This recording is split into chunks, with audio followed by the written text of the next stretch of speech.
सभी को राधे राधे, हरे कृष्णा। मेरे YouTube चैनल प्रेम भक्ति में आप सभी का तहे दिल से स्वागत है। आइए आज हम सुनेंगे अन्नपूर्णा माता की कहानी। जैसा कि आप लोग जानते हैं कि माता अन्नपूर्णा अन्न की देवी हैं और अन्न की देवी होने के कारण सबसे उत्तम स्थान माना गया है उनका। तो आइए मन में अन्नपूर्णा का ध्यान करते हुए हम माता अन्नपूर्णा का ध्यान करते हुए हम सुनते हैं।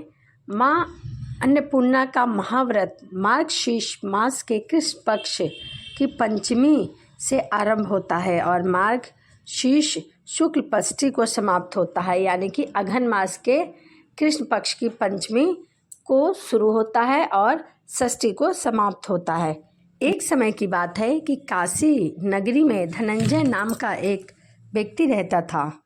उसकी एक पत्नी थी जिसका नाम सुलक्षणा था। उसे अन्य सब सुख प्राप्त थे, केवल निर्धनता ही उसके दुख का एकमात्र कारण था। यह दुख उसे हर समय सताता रहता था। एक दिन सुलक्षणा अपने पति से बोली कि स्वामी, आप कुछ क्यों नहीं करते जिससे हमारे घर का गुजारा चल सके। सुलक्षणा की बात धनंजय के मन में बैठ गई और वह उसी समय भगवान विश्वनाथ शंकर जी के मंदिर में गया ताकि उन्हें प्रसन्न कर सके। और उन्हें प्रसन्न करने के लिए वह वहाँ बैठ गया और कहने लगा, हे देवादि देव विशेश्वर, मुझे पूजा पाठ करना कुछ नहीं आता, केवल आपके भरोसे ही यहाँ बैठा हूँ।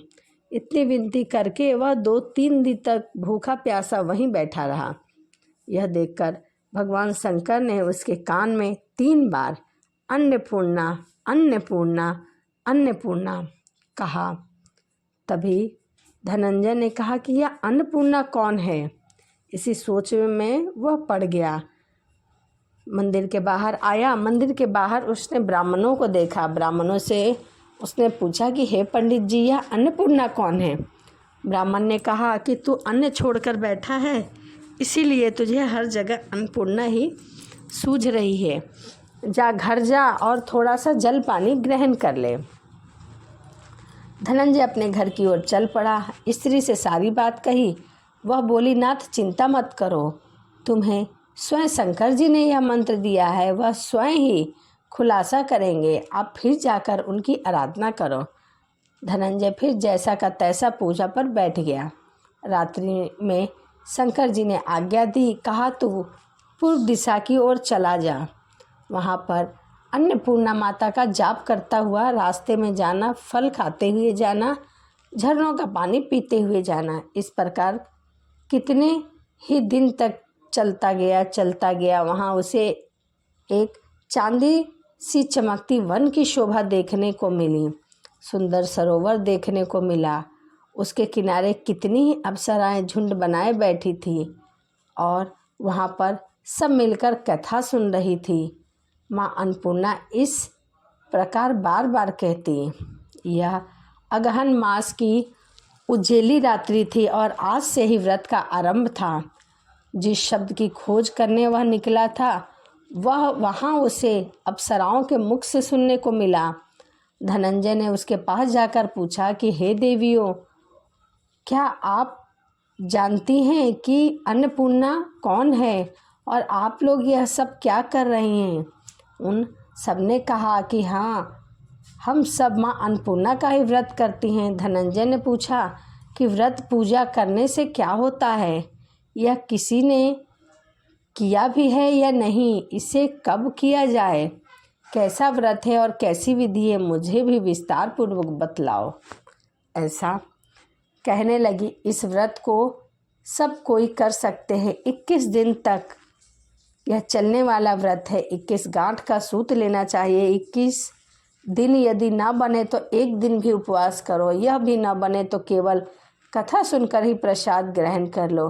निराहार रहकर कथा कहे, कथा सुनने वाला कोई ना कोई मिले तो पीपल के पत्तों के ऊपर सुपारी या धृत कुमारी वृक्ष को सामने रखकर दीपक को साक्षी मानकर सूर्य, गाय, तुलसी या महादेव को बिना कथा सुनाए मुख में अन्न का एक दाना भी ना डाले, यदि भूल से कुछ पड़ भी जाए तो एक दिवस फिर उपवास रखे, व्रत के दिन क्रोध ना करे, झूठ ना बोले।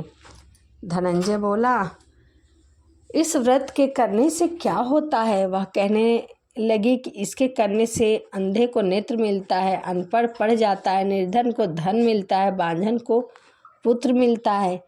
भगवान माँ अन्नपूर्णा सभी इच्छाएं पूर्ण करती हैं। तभी धनंजय ने कहा कि क्या मेरी भी इच्छा माँ अन्नपूर्णा पूरी करेगी? तभी अप्सराओं ने कहा कि हाँ भैया, तेरा भी कल्याण हो, हम तुम्हें अवश्य माँ अन्नपूर्णा तुम्हारी सब मंगल कामना को पूर्ण करें। धनंजय ने व्रत किया, व्रत पूरा हुआ।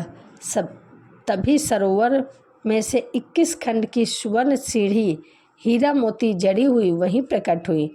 धनंजय जय अन्नपूर्णा कहता चला जा रहा था। कितनी ही सीढ़ियां उतर गया तो क्या देखता है कि करोड़ों सूर्य के प्रकाश में अन्नपूर्णा जी का मंदिर है। उसके सामने सुवर्ण सिंहासन पर माता अन्नपूर्णा विराजमान है और सामने भगवान शंकर खड़े होके भिक्षा मांग रहे हैं। देवकन्याएं चवर डुलाती है, कितनी ही हथियार बांधे पहरा देती हैं। धनंजय दौड़कर माता जगदम्बा के चरण में गिर गया। देवी उसके मन के सभी कलेश जान गई। धनंजय कहने लगा कि माता, आप तो जगत जननी हैं, आपको अपनी दशा क्या बताऊं? माता बोली, मेरा व्रत किया है, जा संसार तेरा सत्कार करेगा। माता ने धनंजय की जीभा पर बीज मंत्र लिख दिया। अब तो उसके रोम रोम में विद्या प्रकट हो गई। इतने में क्या देखता है कि वह काशी विश्वनाथ जी के मंदिर में खड़ा है। माँ का वरदान ले धनंजय घर आया, सुलक्षणा से सारी बात कही। माता की कृपा से आज उसके पास सब कुछ है। वह कहने लगे, इतना धन, इतना बड़ा घर, सुंदर संतान ही तो नहीं है, इस कमाई का कौन भोग करेगा? क्योंकि माता अन्नपूर्णा ने हमें सब कुछ दिया है। सुलक्षणा से संतान नहीं है, इसीलिए तुम दूसरी शादी कर लो। धनंजय को दूसरा विवाह करना पड़ा क्योंकि सुलक्षणा की अभी तक कोई भी संतान नहीं हुई थी। सती सुलक्षणा को सौत का दुख भी उठाना पड़ा। इस प्रकार दिन बीतते गए। अघन मास आया। नए बंधन से बंधे पति पत्नी ने सुलक्षणा ने कहलवाया कि हम व्रत के प्रभाव से सुखी हुए हैं, इस कारण वह व्रत छोड़ना नहीं चाहिए। यह माता जी का प्रताप है जो हम इतने संपन्न और सुखी हैं। सुलक्षणा की बात सुनकर धनंजय उसके पास आया और व्रत करने के लिए बैठ गया। जब इस बात की खबर नई बहू को मिली तब वह धनंजय के पास आई और उस धागे को तोड़कर आग में फेंक दिया। सुलक्षणा के घर में भगदड़ समझ गया और वह अपने साथ अपने पति धनंजय को ले गए। नए घर में धनंजय को थोड़ी देर में ही नींद आ गई। उसी समय नई बहू से उसका व्रत का सूत तोड़कर आग में फेंक दिया। अब तो माता जी के कोप जाग उठे, घर में आग लग गई, सब कुछ जलकर राख हो गया। सुलक्षणा जान गई कि पति को फिर अपने घर ले आई। नई बहू रूठ कर पिता के घर चली गई। पति को परमेश्वर मानने वाली सुलक्षणा बोली, हे नाथ, घबराइए नहीं, माता जी की कृपा अलौकिक है। पूत कपूत हो सकता है परंतु माता को माता नहीं होती। अब आप श्रद्धा और भक्ति से आराधना करना शुरू कर दे, वह जरूर ही हमारा कल्याण करेंगी। धनंजय फिर से माता के पीछे पड़ गया और वह सरोवर में गया और माँ अन्नपूर्णा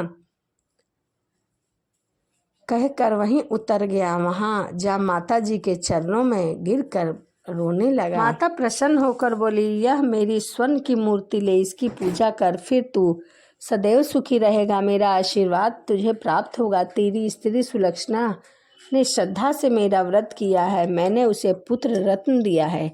धनंजय की आंखें खुली की खुली रह गई। जब आंखें खुली तो वह काशी विश्वनाथ के मंदिर में खड़ा था।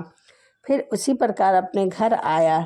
यहाँ सुलक्षणा के दिन चढ़े हुए थे। 9वें महीने में उसने एक सुंदर से पुत्र को जन्म दिया। फिर से खुशी की लहर दौड़ गई।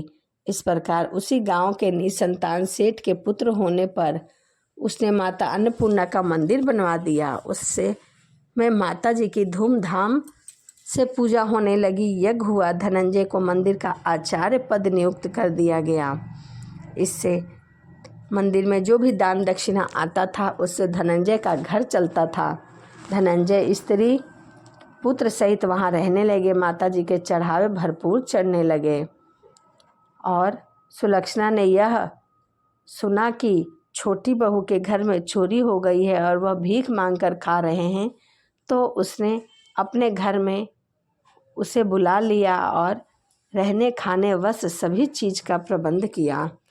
धनंजय, सुलक्षणा और उसका पुत्र माता जी की कृपा से आनंद से रहने लगा। माता जी ने जैसे इनके भंडार भरे हैं ऐसे सभी को भंडार भरे। तो यह माता अन्नपूर्णा की कहानी थी।